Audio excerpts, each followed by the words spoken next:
നാമനിർദ്ദേശ പത്രിക തള്ളിയതിനെതിരെ എറണാകുളം ജില്ലാ പഞ്ചായത്തിലെ UDF സ്ഥാനാർത്ഥി LC ജോർജ് നൽകിയ ഹർജി പരിഗണിക്കാൻ വിസമ്മതിച്ച് ഹൈക്കോടതി. തെരഞ്ഞെടുപ്പ് നടപടികൾ ആരംഭിച്ച സ്ഥിതിക്ക് ഹർജി അനുവദിക്കാനാകില്ലെന്നും ബന്ധപ്പെട്ട തെരഞ്ഞെടുപ്പ് ട്രൈബ്യൂണലിനെ സമീപിക്കാമെന്നും ഹൈക്കോടതി വ്യക്തമാക്കി. വിപിൻ സി വിജയൻ വിശദാംശങ്ങളുമായി. വിപിൻ, UDFനെ സംബന്ധിച്ചത് വലിയൊരു തിരിച്ചടിയാണ്. ഇന്ന് അവർ കോടതിയിൽ പ്രതീക്ഷ അർപ്പിച്ചിരുന്നതാണ്. കോടതി പറയുന്നത് എന്താണ്? ഇനിയിപ്പോൾ തെരഞ്ഞെടുപ്പ് ട്രൈബ്യൂണൽ എന്നൊക്കെ പറയുമ്പോൾ എങ്ങനെയാണ് അതിന്റെ നടപടിക്രമങ്ങൾ?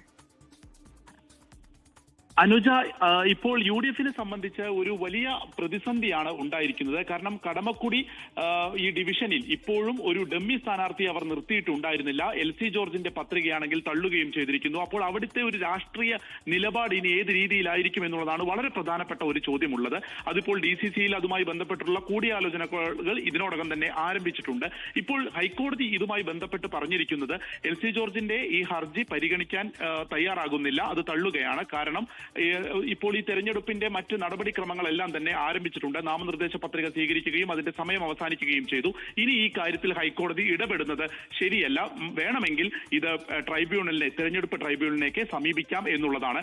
പക്ഷേ അത് എത്രത്തോളം പ്രായോഗികമായിരിക്കും, ഇനി ഈ തെരഞ്ഞെടുപ്പിന്റെ ഉള്ളിൽ തന്നെ അതിലൊരു തീരുമാനം വരുമോ എന്നുള്ളതൊക്കെ സംശയവുമാണ്. പ്രധാനമായും ഇവർ പറയുന്നത് ഇവരുടെ നാമനിർദ്ദേശ പത്രിക തള്ളാൻ ഉദ്യോഗസ്ഥ തലത്തിൽ തന്നെ അതിൽ വന്നിട്ടുള്ള ഒരു വീഴ്ചയാണ് എന്നുള്ളതാണ്. അതിലൊരു ബോധപൂർവമായിട്ടുള്ള ഒരു വീഴ്ച സംഭവിച്ചത് കൊണ്ടാണ് തനിക്ക് നാമനിർദ്ദേശ പത്രിക സമർപ്പിക്കാൻ കഴിയാതിരുന്നത് എന്ന് പറഞ്ഞുകൊണ്ടായിരുന്നു ഇപ്പോഴത്തെ ജില്ലാ പഞ്ചായത്തിന്റെ വൈസ് പ്രസിഡന്റ് കൂടിയായിട്ടുള്ള LC ജോർജ് ഹൈക്കോടതിയെ സമീപിച്ചിരിക്കുന്നത്. അതാണിപ്പോൾ ഹൈക്കോടതി തള്ളുകയും ചെയ്തിരിക്കുന്നത്. അന്ന് ഉദ്യോഗസ്ഥർ ഈ ഡിവിഷന് പുറത്തുള്ള 3 പേരാണ് ഈ നാമനിർദ്ദേശ പത്രികയിൽ ഒപ്പിട്ടത് എന്നുള്ളതായിരുന്നു ഉദ്യോഗസ്ഥർ ആദ്യഘട്ടത്തിൽ തള്ളാനുള്ള ഒരു കാരണമായി പറഞ്ഞത്.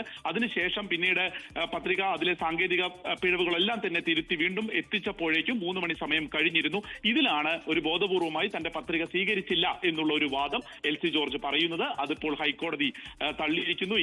ഈ ഒരു ഹർജി എടുക്കാൻ തന്നെ വിസമ്മതിച്ചിരിക്കുകയാണ്. അപ്പോൾ ഇനി മറ്റ് എന്താണ് രാഷ്ട്രീയമായി കോൺഗ്രസിന്റെ മുന്നിലുള്ളത് എന്നുള്ളതിന്റെ കൂടിയാലോചനകൾ ഇനി വരും ദിവസങ്ങളിൽ വളരെ പ്രധാനമാണ്. മറ്റൊന്നുള്ളത്, ഈ ഒരു കടമക്കുടി ഡിവിഷന് പുറമെ ആലങ്ങാടിലെ 1ാം ഡിവിഷനിലും സമാനമായ രീതിയിൽ കോൺഗ്രസിന്റെ പത്രിക തള്ളിയിരുന്നു. അവിടെയും ഡമ്മി സ്ഥാനാർത്ഥിയെ നിർത്തിയിട്ടില്ല. അപ്പോൾ ഈ 2 സ്ഥലങ്ങളിലും ഡമ്മി സ്ഥാനാർത്ഥിയെ നിർത്തുന്നില്ല. നാമനിർദ്ദേശ പത്രികയിൽ വന്ന പ്രധാനപ്പെട്ട പിഴവുകൾ അറിഞ്ഞില്ല. വേണ്ടത്ര ഗൗരവം ഈ കാര്യങ്ങളിൽ ഒന്നും തന്നെ നേതൃത്വം നൽകിയില്ല എന്നുള്ള ഒരു അതൃപ്തി ഒരു വിഭാഗം പ്രവർത്തകർക്കും നേതാക്കൾക്കുമുണ്ട്.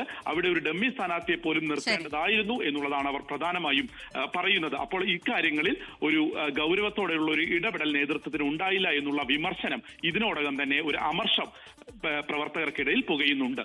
അനുജ, ലോകത്തെവിടെയായാലും ഏത് സമയത്തും 24 വാർത്തകളും ഓഗ്മെന്റഡ് റിയാലിറ്റി പാക്കേജുകളും എക്സ്പ്ലെയിനറുകളും വിശദമായി കാണാൻ ഞങ്ങളുടെ YouTube ചാനൽ നിങ്ങൾക്ക് സബ്സ്ക്രൈബ് ചെയ്യാം.